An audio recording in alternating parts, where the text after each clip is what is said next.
В прямом эфире «Чеченской вести» я, Рамзан Абуев, и мои коллеги-журналисты готовы поделиться с наиболее значимыми событиями. Ассаламу алейкум. Чем запомнится пятница, 10 октября?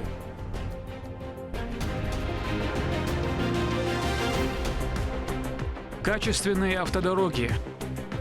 Автомобилям дороги Балабеш действительно он боюсь, мог бьешь больше хал бьешь двигать нам садом. Ради оберег верма серии далее больно. Рамзан Кадыров принял участие в церемонии открытия новой дороги в объезд села Сержень-Юрт.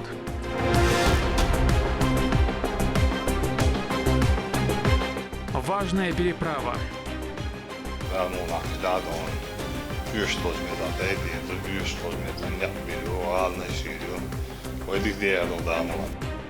Глава посетил церемонию ввода в эксплуатацию моста через реку Ахкичу.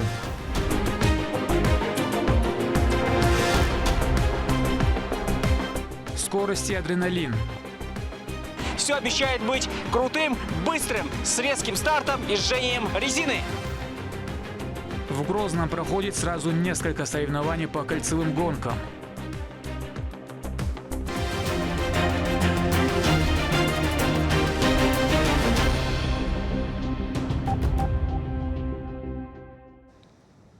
Начнем с важного. 4 полосы и 9 километров новой асфальтированной автомагистрали торжественно открыли дорогу в объезд Сержень-Юрта.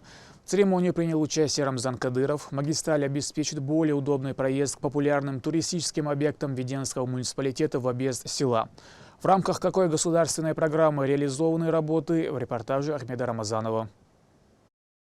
Работа, начатая еще в 2023 году, завершена. Протяженность новой объездной артерии селения Сержень-Юрт почти 9 километров. На торжественную церемонию открытия прибыл глава Чеченской Республики. Первый заместитель председателя правительства, министр автомобильных дорог Иса Тумхаджиев отметил, что ее открытие – это важный шаг для туристического потенциала региона. Открытие этой объездной дороги – это еще один важный шаг в развитии туристического потенциала нашей республики. Казиной Ам и Хой являются визитными карточками Чечни. Благодаря этой дороге поток туристов увеличится, а значит и экономика района получит дополнительный импульс. Дорога полностью соответствует требованиям для комфортного передвижения жителей и гостей республики. Хочу выразить огромную благодарность главе республики Герой России Рамзану Ахматовичу Кадырову за всестороннюю поддержку и неоценимую помощь в осуществлении всех поставленных задач. Ее построили в рамках реализации государственной программы развития дорожной отрасли Чеченской Республики. Рамзан Кадыров сообщил, что запуск магистрали позволит значительно разгрузить транспортные потоки и облегчит проезд для автомобилистов. Кроме того, новая трасса окажет существенное влияние на качество жизни сельских жителей. Министр автомобильных дорог Дон Абубакар Волчан Тумаджио принял поручение Дон срок Дон Набелладас он срок Дон Юртол Дон Халуич Сержио Халучин Дойок проблем Халатигадас إنسان فرات حلوة متيبون أكيد عادون عيدو هو قاعد على الردوش دون كساد عيدو دون برات حولي ويهوش وديش دون إذن автомобилям дороги Балабеш действительно он боюсь, мог бьешь больше хал бьешь двигать нам садом. Ради оберег верма серии далее больно. После открытия дороги, перевернув символичный знак, глава субъекта вместе с соратниками обсудил перспективы развития туристической отрасли и планы строительства новых путей, которые значительно улучшат логистику в районах.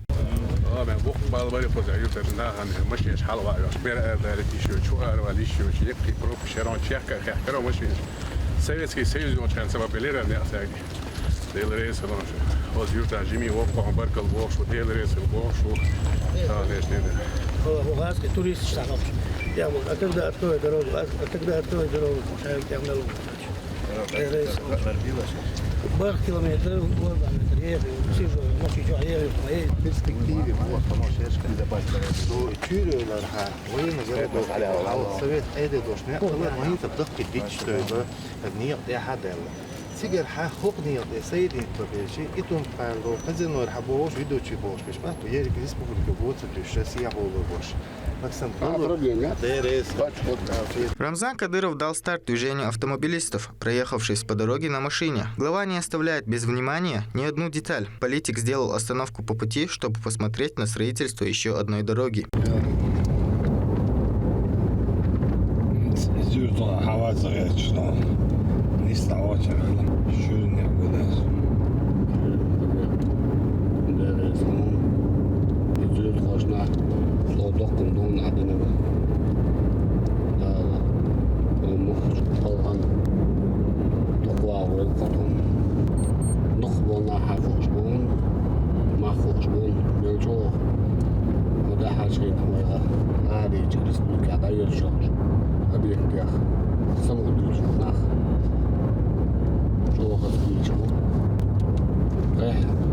Aşağıdan kiralı şey konuşuyordu bir şey. O vakit doldurdu diyor. Piyasa uğraşın kabul. İzahlar, adliye şerli doğan. وغير этап мы с такой очередь. Камза Ахматович, поручение первый, второй, дошли, шли внутренний дом, сайди расширительно, давно поручение лавина, он за 26 года, это на проектует, он первый очередь, а 26-27 года, окна до конца обещали дом, 4,5 обув. Камза Ахматович, полностью в республике значимое особое внимание, ритмы, вихарвен, вы стали дика, поручение вичакло, уже бы получил, он дал документ.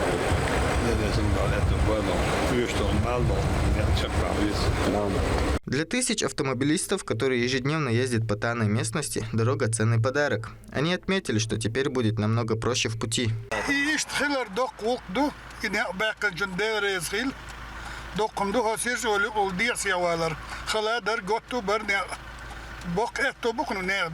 Местные жители безмерно рады новой дороге и выразили благодарность главе.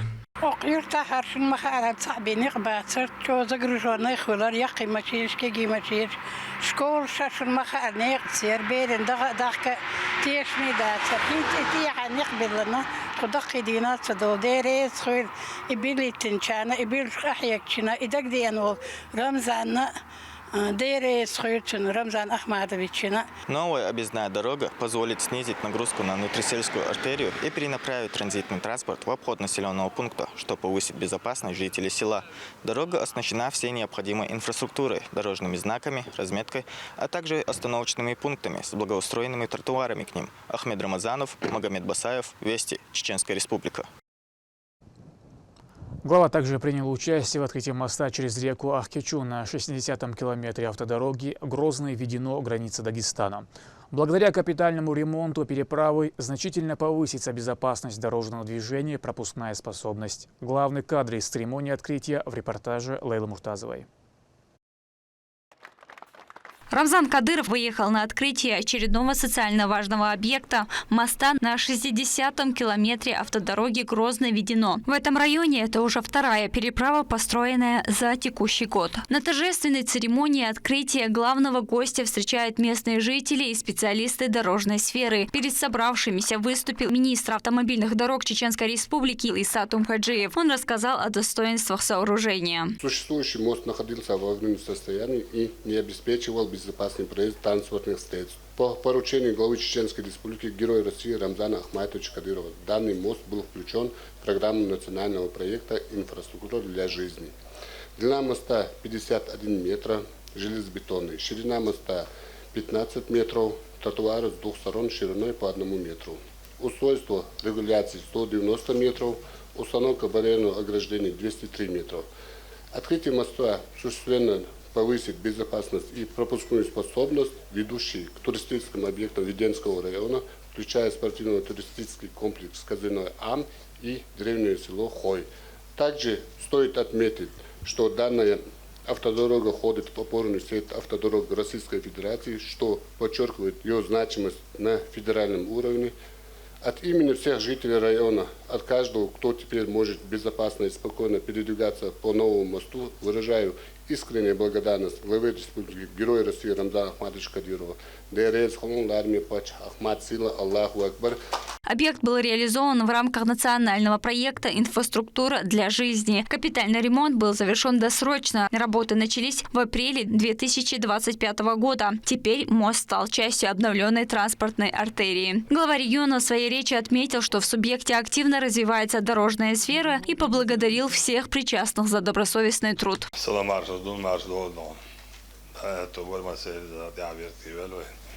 طبعا هو هوشر ريسبوليكا راديو ستيك مرو ماستو قيدون دكان ساغو دك سالا ديرو الموضوع يا عملوش نقصد درس واشي عملوش ريجيون واشي دحر حشر يا بوخ يا موتي ولا ني تصيح عاد بوخ ماخدون وريسبوليكا عندون ايزا باندوش وندا باندوش ني سنوان بروبليم شولش هاستون يلا دون دتا نيش بيش بوي اون دوشتوين هورت دينا اتسوات نيش Izdon čuvajton reći da ministarstvo nacionalnog doroga da ciga bolbeš bolna vlasti ja još djenal doš شيء مقبيش ولا قلت عن ده دقوا بوخو كذا دام قوت شرير ده تقول أيضا دانو لقدا دان يشتلش ميزان تأدي يشتلش ميزان يقبلوا وعلى نشيلوا.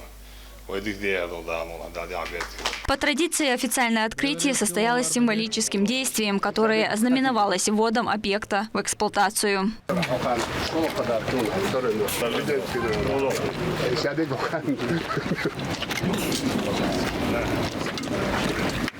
Дорогие друзья, уважаемые гости, движение по обновленному мосту объявляется открытым. Бывшая переправа через реку Ахкечу была физически изношена, а пропускная способность уже не отвечала сегодняшним требованиям, что значительно затрудняло движение. Ремонт здесь был не только необходим, он стал вопросом безопасности. Глобальное преображение позволило выпрямить извилистый участок автодороги. Участникам дорожного движения теперь не придется испытывать трудности во время движения. Еще недавно здесь был участок, которого водители старались избегать. После ремонта мост не просто обновился, он вернул людям привычный и безопасный путь. Теперь переправа выдерживает большегрузный транспорт и соответствует всем современным требованиям. Альви Магомадов живет здесь всю свою жизнь и, как многие автолюбители, рад такому преобразованию. Удивляет не только качество переправы, но и сроки, в которые уложились строители.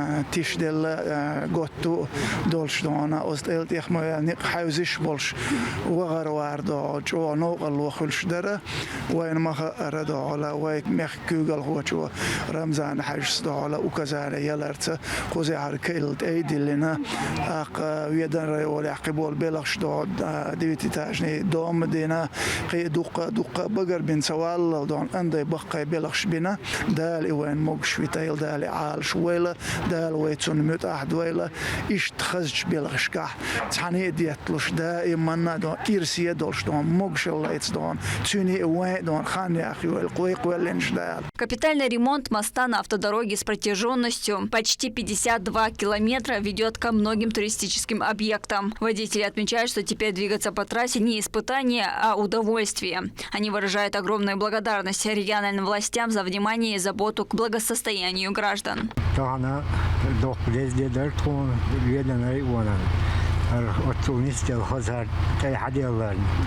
عالفلانيك وين ما خار قوتو شو خلودر عندي وبشيء تيمبولي شو خلودر تحوير ذا يقي ماشين شو بشيء خلودر. Данная трасса входит в опорную сеть автодорог России, что подчеркивает ее значимость на федеральном уровне. Напомним, что в субъекте уделяется пристальное внимание развитию горных районов, в том числе и дорожной сфере. Работа по обновлению инфраструктуры успешно реализуется в отдаленных муниципалитетах и в ближайшие годы будет только прогрессировать. Лейла Муртазова, Саид Амин Мусаев, Саид Селим Ампукаев при поддержке пресс-службы главы и правительства Чеченской Республики. Вести, Чеченская Республика. Высотный комплекс Грозный-Сити и Национальная библиотека Чеченской Республики среди претендентов на размещение на новую банкноте номиналом 500 рублей. Голосование продлится до 14 октября. Свой выбор можно сделать на официальном сайте Центробанка. О том, как проходит голосование и какой будет новая банкнота, в репортаже Лемды Джамалдиновой. По замыслу Банка России каждая новая банкнота отражает культурное и историческое наследие федеральных округов страны. Для номинала 500 рублей экспертами отобраны самые узнаваемые 16 достопримечательностей Северного Кавказа и 5 символов Пятигорска. Среди них высотный комплекс Грозный-Сити и Национальная библиотека имени Абузара Айдамирова, которые могут войти в число главных изображений купюры. Купюра всегда представляет государство как внутри страны, так и во внешнем мире. И поэтому символы должны быть, знаете, повторюсь, символичные и узнаваемые, и красивые. Красиво должна выглядеть купюра. И здесь были предложения экспертного совета совершенно разные, но во многом наши мнения сошлись. Выбор финального набора объектов доверен самим гражданам. Голосование началось с 1 октября текущего года. Композицию «Будущее купюры» разработают художники Банка России и Госзнака. Окончательный дизайн утвердит Совет директоров. Проголосовать за символ новой купюры можно на официальном сайте Банка России. Выбираем понравившийся объект, например, Грозный Сити, и подтверждаем. Голосование продлится до 14 октября, а результаты отображаются онлайн. Как ее предшественница, обновленная банкнота сохранит сиренево-фиолетовую цветовую гамму для удобного распознавания. Но главное ее отличие – усовершенствованный комплекс защитных признаков. Современные российские купюры содержат 3 уровня защиты. Первый рассчитан на простую проверку населением. Это специальные элементы, заметные на ощупь при наклоне или на просвет. Второй используется в банкоматах и терминалах. Самые сложные признаки третьего. Деньги проверяются только на специализированном оборудовании Банка России. Это не просто средство платежа, но и визитная карточка нашей страны. Отражение ее богатого культурного и исторического наследия. И несмотря на растущую популярность безналичных расчетов, наличные деньги на самом деле остаются самой узнаваемой, так скажем, визиткой рубля для миллионов людей как внутри нашей страны, так и за ее пределами. Банк России стремится к тому, чтобы дизайн банкнот был современным и находил отклик у наших граждан. И именно для этого мы активно привлекаем общество к выбору символов через народное голосование. Хотим, чтобы изображения на купюрах были узнаваемы, близки людям из разных регионов нашей страны. Для жителей Чеченской Республики новость о том, что достопримечательности региона включены в список претендентов, стала огромной радостью. Возможность увидеть символ столицы на одной из банкнот страны воспринимается как знак признания динамичного развития региона и его вклада в культурное и современное лицо России. Голосование участвует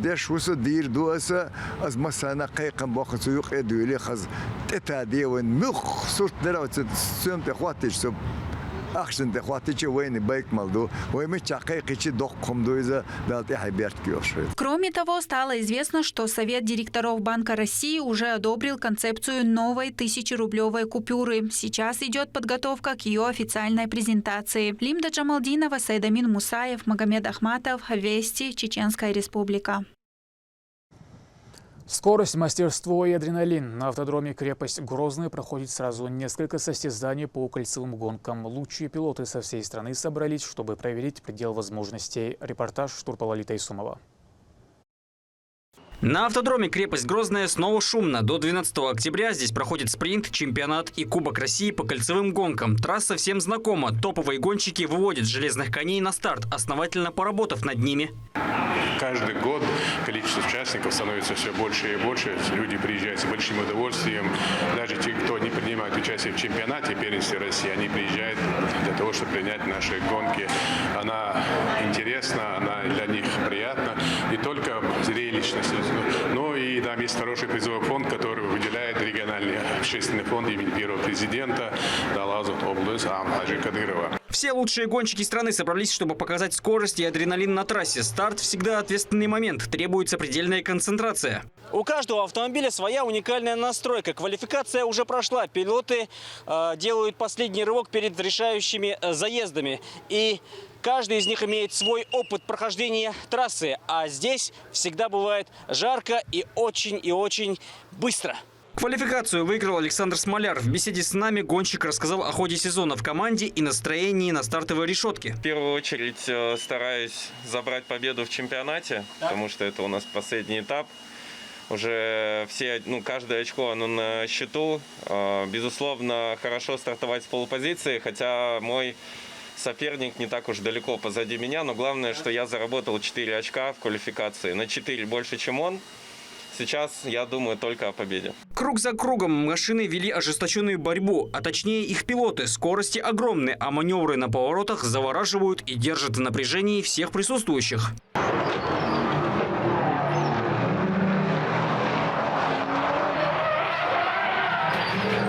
По По итогам первую гонку выиграл Артем Слуцкий. Это его первый успех в текущем сезоне. Третье место занял его брат Захар, а серебро досталось Ивану Чубарову. Победитель отметил неожиданную, но очень приятную атмосферу радости. Конечно, радость, но надо понимать, что, естественно, ребята, которые стартовали передо мной, они боролись за первое место в чемпионате. У меня только были математические шансы, поэтому, честно говоря, я понимал, что вероятнее всего они будут бороться между друг другом, а я там как-то проскочу. Поэтому так и произошло. Приятная ситуация, всегда приятно побеждать в командном зачете, так еще и приезжать при этом на подиум, поэтому отличный результат для команды и для каждого из нас, поэтому все супер.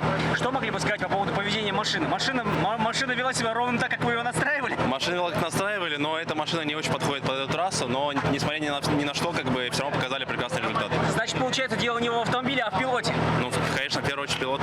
Одна из самых интересных гонок состоится в воскресенье, когда в ходе 4-часового заезда определится самый быстрый гонщик. Участие в нем примет и первый российский пилот Формулы-1 Виталий Петров. Безусловно, мы будем бороться за победу, как это было на предыдущем этапе. У нас решается Кубок России, поэтому будем выкладываться максимум. Обидно, конечно, что не все пилоты приезжают в Чечню Грозный, но думаю, что в следующем году обязательно приедут сюда.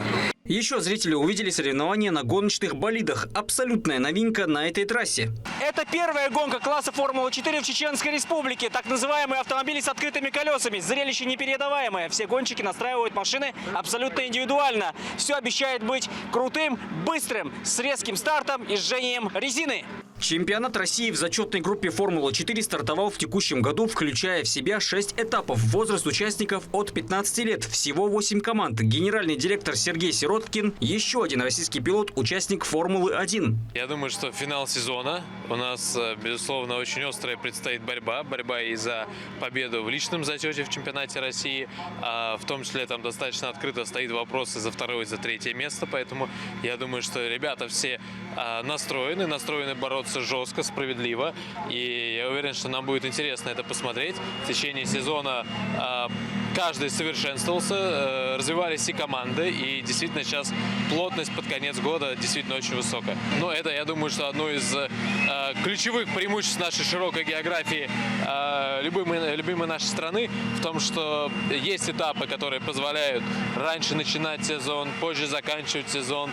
Там центральные регионы принимают этапы в летнее время года. То есть сезон должен быть разнообразным и с точки зрения разных трасс, с точки зрения разных конфигураций, с точки зрения географии, в том числе с точки зрения банально просто сезонности. До конца 12 октября на автодроме будет жаркая пора. Скорость и громкий визг колес порадуют всех присутствующих. Это стоит увидеть своими глазами. Турпо, Лолита Исумов, Ислам Ибрагимов и Руслан Магомадов. Вести, Чеченская Республика.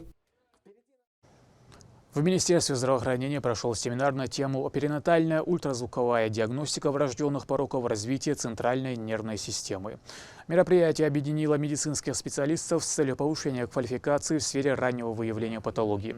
Семинар организован при поддержке благотворительного фонда «Спина Бифида» и ведущих специалистов Национального исследовательского центра имени Кулакова. Он является частью программы, реализуемой в рамках президентского гранта. Участники обменялись опытом по применению передовых методов, включая интеграцию искусственного интеллекта в УЗИ и диагностику. В нашем регионе на учете в фонде состоит 40 детей с подобным недугом.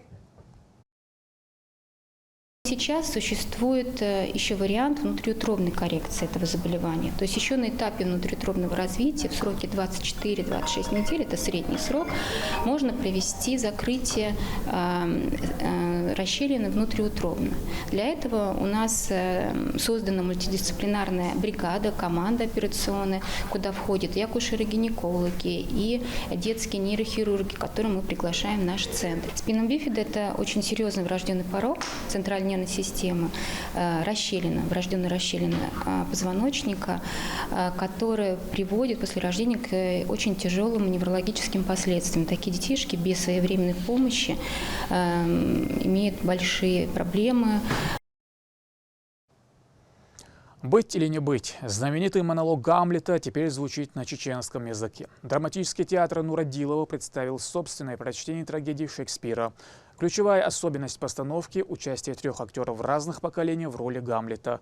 Спектакль открыл 95-й театральный сезон на Грозинских подмостках. О том, как театру удалось соединить мировую классику и национальные традиции, в репортаже Медины Мударовой. Торжественную церемонию открытия 95-го театрального сезона посетил министр культуры региона Иса Ибрагимов. В приветственной речи он отметил огромную роль первого президента Чеченской Республики Ахмата Хаджи Кадырова в возрождении театрального искусства субъекта. А сегодня, благодаря поддержке главы региона, театр продолжает активно развиваться.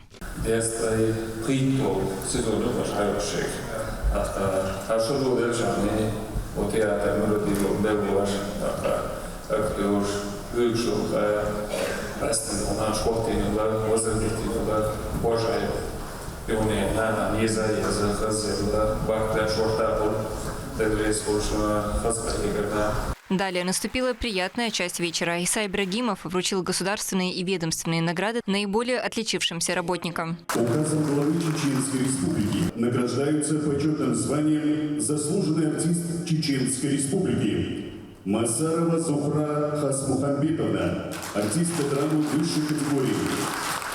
Бибулатов Юсуф Хасанович, артист драмы первой категории. Открыли театральный сезон с показа спектакля Уильяма Шекспира «Гамлет». К слову, его премьера состоялась не так давно, в ходе 6-го Всероссийского фестиваля национальных театров «Федерация». Это первая в истории театра постановка знаменитой трагедии на национальном языке.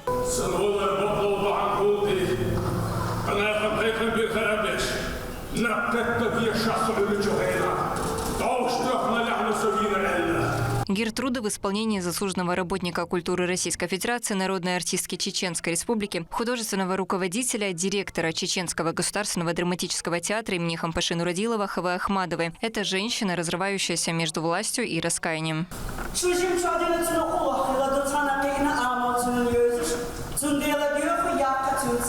Работа над спектаклем потребовала серьезной подготовки. Продуманные костюмы, световые решения, игра теней, музыкальное сопровождение и сценический антураж. Создали цельную художественную картину. За всем этим стоит творческая триада. Режиссер Роман Мархоля, сценограф Владимир Ковальчук и их постоянные соавторы. Это уже их третья совместная работа в Чеченской Республике, завершающая трилогию трагедий после «Отелло» и «Кровавой свадьбы». 4 месяца только репетиции. А вообще подготовка, я думаю, шла около года. Это очень серьезная история. И мало кто из театров решается на это название. А главное, даже не то, что решаются, а у кого есть такие ресурсы актерские. Мне кажется, мне повезло, потому что в театре Нурадилова такие ресурсы человеческие, профессиональные есть. Особенность спектакля – 3 актера разных поколений в роли Гамлета, тройственность сознания и разные этапы его становления от юношеской растерянности и максимализма через борьбу и сомнения к принятию своего пути. Главную роль исполняет Рамзан Умаев. За все время, как я работаю в этом театре, мне довелось сыграть очень много разных ролей, и в классике, в том числе и у Шекспира. Но по сравнению со всем этим, Гамлет, мне кажется, прямо гигантской ролью, потому что он отличается от других персонажей, которых я играл, тем, что он очень многогранен, он многоликий. И поэтому этот прием созданием 3 Гамлетов, троегамлете, как мы называем, он удался, потому что сам персонаж, он такой. Особое впечатление зрителям подарила актерская игра, отличавшаяся яркой экспрессией и глубокой эмоциональностью. Обычно интересно, довольно-таки Гамлет экспрессивный. Может быть, режиссер его так видит, но я не так часто увидел. У меня в голове Высоцкий, в общем-то, Гамлет. Но здесь тоже интересно. Этот Гамлет не просто адаптация классики, а смелое современное прочтение, в котором переплетаются универсальные темы вины, мести, долга и поиска истины. И то, что такая постановка родилась именно в Чеченской Республике, придает ей особое значение, как знак уважения к мировой культуре и одновременно как заявление о собственном художественном достоинстве. Медина Мударова, Шамсуди Джабраилов, Вести, Чеченская Республика. Первый на Олимпе – это история Юрия Тюкалова, который после ужасов блокады нашел в себе силы для тренировок по академической гребле. После встречи с тренерами юный спортсмен обретает новую цель. Картина показывает, как команда, сплоченная общим прошлым и взаимной поддержкой, стремится к вершине. Моя коллега уже посмотрела фильм. Показ вот-вот начнется, и уже сейчас можно сказать, что картина нашла своего зрителя. Посмотреть фильм на основе реальных событий, где в центре сюжета история ленинградского юноши, пережившего блокаду, пришло множество зрителей. Юра Тюкалов пришел в спорт после войны, когда у него, казалось, не было сил жить, а не то, что вести изнурительные тренировки по академической гребле. Но после встречи с тренерами Михаилом и Верой у парня открывается второе дыхание. Был, Юр. И мы ее выиграли. Ты, я и все остальные. Плечи расслабь. Судьбы, обожженные войной, соединились в команде, где все поддерживают и вдохновляют друг друга. Шура, зачем ты пришла? Сказать, что ты дурак. И что я тебя люблю. Для съемок фильма по крупицам воссоздавался и восстанавливался старинный инвентарь. Лодки, деревянные весла. Подготовка и сбор раритетного инвентаря велась почти год. Чтобы собрать парк ретролодок, на которых соревновались спортсмены, в 40-х-50-х годах команда искала их по всей стране. Реставрацией занимались мастера из Москвы и Санкт-Петербурга. Режиссер фильма Артем Михалков подчеркнул, что картина не документальная, поэтому полной достоверности ждать не стоит. Создатели опирались на реальные события, но «Первый на Олимпе» — это все-таки художественное произведение. Я взялся за эту картину по той причине, что мне понравился сценарий. Он реально очень круто написан классным автором Михаилом Зубко. И вообще история гребли, сейчас в нашей стране не снимали такого кино. И я сразу стал искать, может быть, есть какие-то референсы. Нет. Главную роль исполняет Глеб Калюжный. История его героя доказывает, сила духа способна творить чудеса даже в самые сложные времена. Лично для меня это фильм про преодоление себя, про прощение себя и, безусловно, про веру. Про то, что, имея только веру, мы действительно можем добиваться, казалось бы, чего-то неисполнимого, невоплотимого, но все возможно. Если хотеть, если делать, вся формула любого успеха. Показ фильма только начался, однако в кинотеатре «Киностар» прогнозируют большой успех картины. Зрители выходят со множеством впечатлений после просмотра. Фильм мне очень понравился. Интересный и не затягивающий сюжет. С удовольствием посмотрела с начала до самого конца. История главного героя, она очень мотивирующая. То, как он справлялся со всеми трудностями в момент, когда в него никто не верил, когда многие бы оставили это, бросили бы, он дошел до самого конца и добился своего успеха. Качественные фильмы русского кинематографа выпускаются все чаще, а их рейтинги и просмотры становятся выше. Картина «Первый на Олимпе» точно вызовет у вас бурю эмоций. Картина уже в прокате, поэтому не пропустите. Медина Мударова, Шамсудин Джабраилов и Магомед Тутаков. Вести, Чеченская Республика. На этом пока все. Много интересного контента смотрите на аккаунт Алайнаха в социальных платформах.